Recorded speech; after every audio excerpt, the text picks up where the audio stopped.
হরে কৃষ্ণ। আজ 21শে পৌষ 1430 ও ইংরেজি 7ই জানুয়ারি 2024 সফলা একাদশী।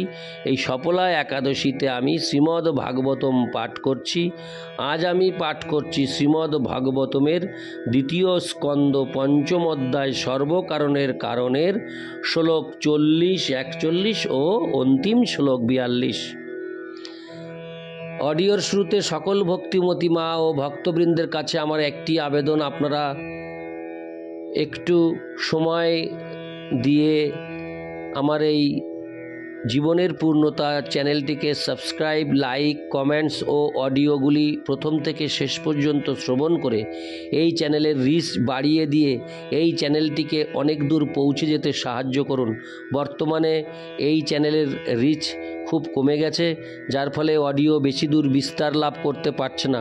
তাই আপনাদের সবার কাছে আমার সবিনয় নিবেদন, আপনারা অবশ্যই এই চ্যানেলটিকে সাবস্ক্রাইব, লাইক, কমেন্টস করে অনেক দূর পৌঁছে দিতে সাহায্য করুন। নারায়ণ হে নারায়ণ ভবভয় হরণম নারায়ণ।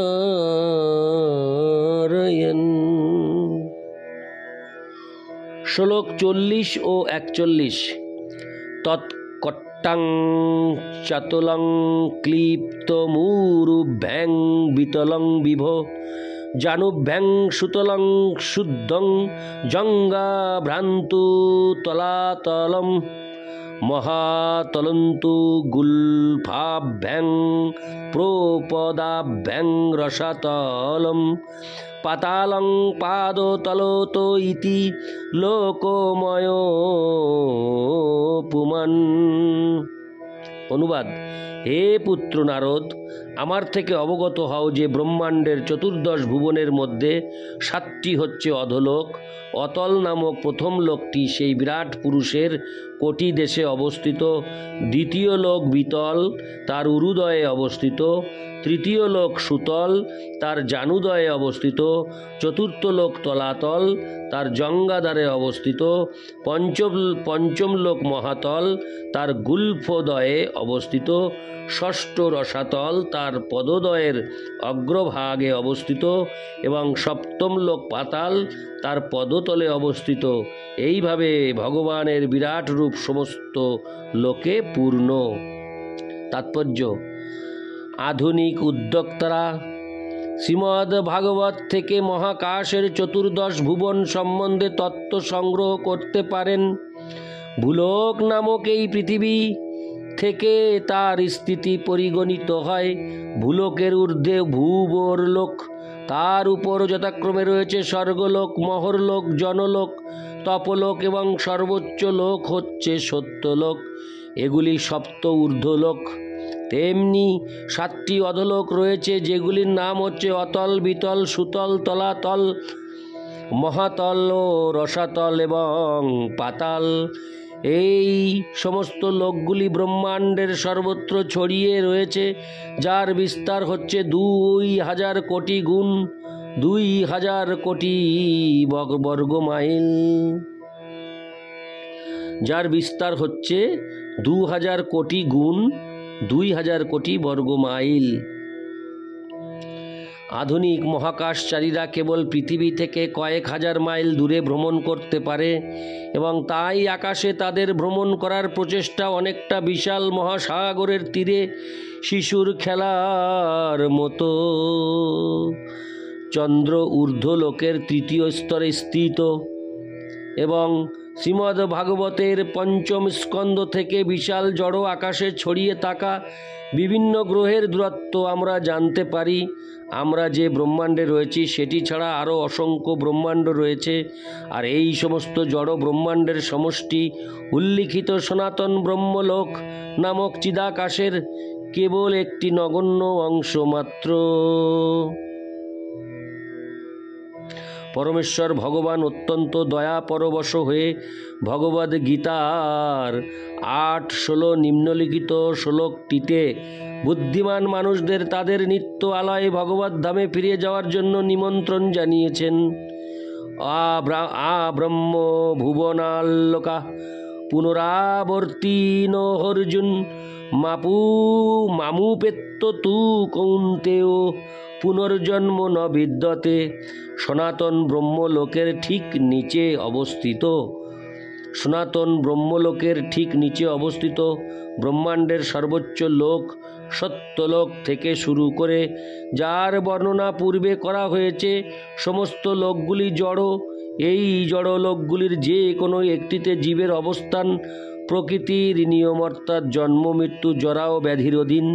কিন্তু কেউ যখন সনাতন ভগবদ্ ধাম ব্রহ্মলোকে প্রবেশ করেন, তবে তিনি সম্পূর্ণরূপে পূর্বোল্লিখিত জড় ক্লেশগুলি থেকে মুক্ত হন। তাই মনোধর্মী এবং যোগীদের কল্পিত মুক্তি তখনই লাভ করা সম্ভব হয় যখন কেউ ভগবানের ভক্ত হন। যে ভগবানের ভক্ত নয়, সে কখনো ভগবানের ধামে প্রবেশ করতে পারে না। চিন্ময় স্তরে সেবাবৃত্তি অর্জন করার ফলেই কেবল ভগবদ্ ধামে প্রবেশ করা যায়। তাই প্রকৃত মুক্তি লাভের জন্য মনোধর্মী, জ্ঞানী এবং যোগীদের সর্বপ্রথমে ভগবদ্ ভক্তির প্রতি আকৃষ্ট হতে হবে। ইতি শ্লোক 40 ও 41। হরে কৃষ্ণ। দ্বিতীয় স্কন্দের পঞ্চম অধ্যায় সর্বকারণের কারণের শেষ শ্লোক 42। ভূর্লোক কল্পিত পদ্ভ্যাং ভূবর্লোকস্য নাভিত স্বর্গলোক কল্পিত মূর্ধন্যা ইতি বা লোক কল্পনা।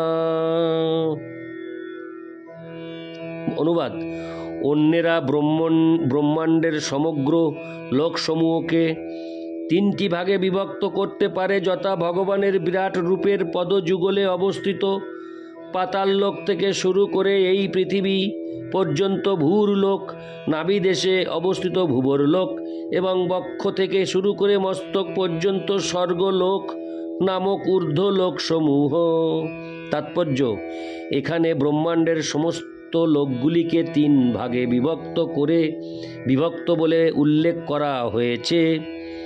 অন্যেরা ব্রহ্মাণ্ডকে 14 ভুবন সমন্বিত বলে কল্পনা করে। এখানে তারও ব্যাখ্যা করা হয়েছে। হরে কৃষ্ণ। তাৎপর্যটি আরেকবার পাঠ করছি। এখানে ব্রহ্মাণ্ডের সমস্ত লোকগুলিকে 3 ভাগে বিভক্ত বলে উল্লেখ করা হয়েছে। অন্যেরা ব্রহ্মাণ্ডকে 14 ভুবন সমন্বিত বলে কল্পনা করে। এখানে তারও ব্যাখ্যা করা হয়েছে। এই সাথে শেষ হলো পঞ্চম অধ্যায় দ্বিতীয় স্কন্ধ। ইতি সর্বকারণের কারণ নামক শ্রীমদ্ ভাগবতের দ্বিতীয় স্কন্ধের 5ম অধ্যায়ের ভক্তিবেদান্ত তাৎপর্য সমাপ্তম। নারায়ণ হে নারায়ণ ভবভয়হরণম নারায়ণ লক্ষ্মীকান্তম কমলনয়নম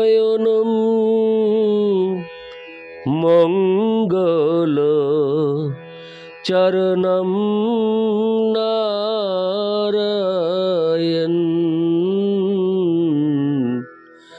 নারায়ণ হে নারায়ণ ভবভয়হরণম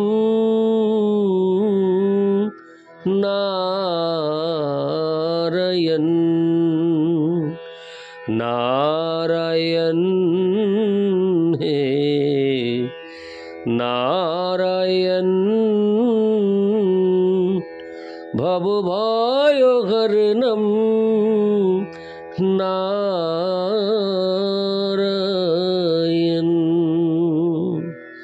हरे कृष्ण कृष्ण कृष्ण हरे हरे, हरे राम राम राम हरे हरे। हरे कृष्ण कृष्ण कृष्ण हरे हरे, हरे राम राम राम हरे हरे। हरे कृष्ण कृष्ण कृष्ण हरे हरे, हरे राम राम राम हरे हरे। हरे कृष्ण।